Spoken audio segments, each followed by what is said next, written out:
Hi guys, get ready with me. That's what I had for breakfast. Mandazi na mayai na ka strong tea. That's what I had for breakfast. Um this is what I'm going to wear. Chupi hiyo hapo, brazia hiyo hapo, a t-shirt. Ni t-shirt ama ni blouse hiyo and a pair of jeans. Very casual. Kawaida tu, very formal. Yeah, and what I'm going to wear huku chini ni hizo nani za Masai. Okay, so ndo hiyo mimi nimetoka bafuni. Those are my clothes. Nataka nijaribu ile transition mi huona wasee wakifanya online. Mi sio pro lakini tada, I tried.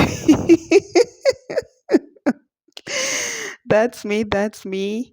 Also guys, kama unataka tips za ku lose weight, just comment down there. Nitakupatia what you need to do. That's me. I used to weigh 120 kgs. As you can see, tuko kwenye 75, 75 kgs. Bye. Mwah. Bye bye.